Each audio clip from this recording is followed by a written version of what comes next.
Brought to you by Techno Camon 30 series.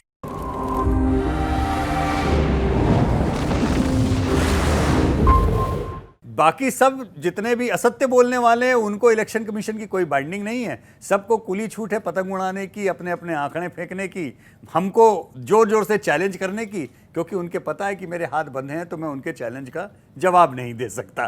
तो अब तो जवाब जो आएगा वो लॉक स्टॉक एंड बैरल एक ही साथ कल आया और अभी 4 तारीख को भी आ जाएगा। तो यशवंत, इसमें चूंकि बार बार बात हो रही है कि एनडीए 400 पार भी जा सकता है या, लेकिन बीजेपी कहाँ तक जा सकती है और कांग्रेस कहाँ तक जा सकती है? देखिए, मैंने आपको 400 पार के ऊपर मिलियन पिछली बार भी बोला था कि ये इम्पॉसिबल नहीं है लेकिन इम्प्रॉबेबल है। मैं अभी भी ये मेंटेन कर रहा हूँ। अगर मैं अपने जो सीटों का आकलन है उसमें प्लस माइनस 15 सीट का हमने रेंज दिया, अगर प्लस माइनस 40 सीट की रेंज दे दूं तो वो भी 400 पार टच कर जाएगा। तो मैं उतनी बड़ी रेंज देने में सामान्यतः यकीन नहीं करता। तो इसलिए जो कंजर्वेटिव अप्रोच से मेरा है सीटों के मामले में, मैं वैसे ही चलता हूँ। 400 पार अभी भी मुझे लगता है इम्प्रॉबेबल है। उसके लिए बहुत सारी ऐसी जगहें बीजेपी को बड़ी तादाद में जीतनी पड़ेंगी जहाँ पे वो पहले कभी नहीं जीती। तो उस कारण से मैं अभी भी उसके ऊपर मेरा थोड़ा सा ये कंजर्वेटिव में अभी भी रहना चाहूँगा कि ये चीज़ जो है मैं थोड़ा सा हौले हो करके ही करूँगा। लेकिन मैं ये नहीं कहूँगा इम्पॉसिबल है, क्योंकि कई बार लहर होती है। लहर मतलब इस तरह की एक लहर नहीं जो दिखाई दे। लहर का मतलब ये है कि लोग मन बना चुके होते हैं। अब लहर के ऊपर ही चर्चा मिलियन बहुत हुई। लहर के ऊपर चर्चा ये हुई कि पहले फेज़ में 4% टर्नआउट गिर गया। उसको इतना ज़्यादा लोगों ने ओवर एनालाइज किया, इतना ज़्यादा ओवर एनालाइज किया कि लगा कि सारा खेल ही बिगड़ गया। जबकि पहले चरण के मतदान दूसरे चरण के आने के बाद में मैंने एक हाइपोथेसिस दी थी, और ये हमारे प्री पोल सर्वे जो लास्ट था उसमें भी हमने बात बोली थी कि जहां पर मुकाबला एक तरफा दिख रहा है वहां पर मतदान कम होने की संभावना है। क्योंकि जो जीत रहा है एक तरफा उसके बहुत सारे लोग कहते हैं क्या फ़ायदा जाने का, जीत तो रही हैं। जो हार रहा है एक तरफा वो कहता है जाके भी वोट दे के क्या फ़ायदा, हारना तय है। तो करीबन 4% वोट हमारे लास्ट ट्रैकर में ऐसे थे जिन्होंने कहा था कि उनके वोट डालने पर इसका भी असर पड़ेगा कि जो पक्का जीत या पक्का हाथ रहे उस कारण से वो हो सकता है वोट डालने न जाएं। और वही 4% का हमको ओवरऑल गैप दिखाना शुरू हुआ। तीसरे चरण से बाद में मतदान बेहतर होना शुरू हुआ। तब मेरी हाइपोथेसिस जो थी कि जहां पर मुकाबला अच्छा है वहां पे टर्नआउट हेल्दी है। और मैंने आपको देखिए 4 जो बताए थे की स्टेट, पश्चिम बंगाल, महाराष्ट्र 2 सबसे बड़े बताए थे। उसके बाद में मैंने बिहार बोला था और चौथा मैंने कर्नाटक बोला था।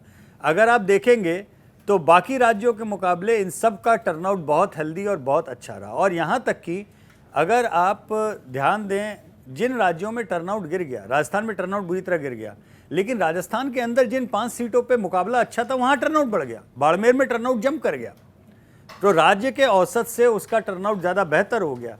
जिन सीटों पे मुकाबला कमज़ोर था, एक तरफा था, वहाँ पे टर्नआउट गिर गया। तो ये पूरे टर्नआउट का भी एनालिसिस ओवर एनालाइज किया गया कि ऐसा हो गया वैसा हो गया, लोग निकले नहीं, कैसा हो गया।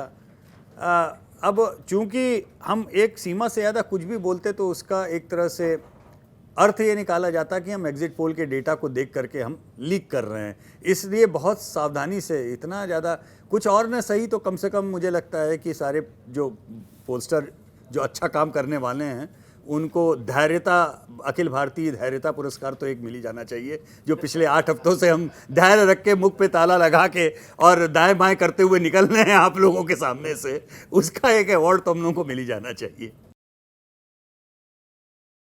यशवंत जी, इस बार ये कहा गया कि फंसी हुई सीटें ज़्यादा हैं। हर जगह से खबर आई कि यहाँ भी सीटें फंसी हैं, यहाँ भी सीटें फंसी हैं, इतनी फंसी हैं। तो ये डलीमा तो आपके सामने भी रहा होगा कि ये फंसी हुई सीटों का जब निर्धारण आपने किया, उसके लिए क्या अलग से सर्वे कराया गया या वो फंसी हुई सीटें आधी आधी बांट दी गई, या क्या किया गया आपकी तरफ? नहीं, हम लोग को जब फंसी हुई सीटें दिखती हैं विजय भाई, तो हम लोग दोबारा उस पर और ज़्यादा सैम्पलिंग कराते हैं, ये बात सच है, और तभी उसका आकलन किया जाता है। लेकिन फंसी हुई सीटें दरअसल बहुत ज़्यादा नहीं थी। वो बहुत ज़्यादा दिख इसलिए रही थी क्योंकि राजस्थान की 5, मध्य प्रदेश की 3, गुजरात की 2, ऐसे गिनते गिनते लग रहा था कि जो बीजेपी का स्ट्रॉन्ग एरिया है वहाँ पे करीब 30-35 सीटें लग रहा है अटक गई।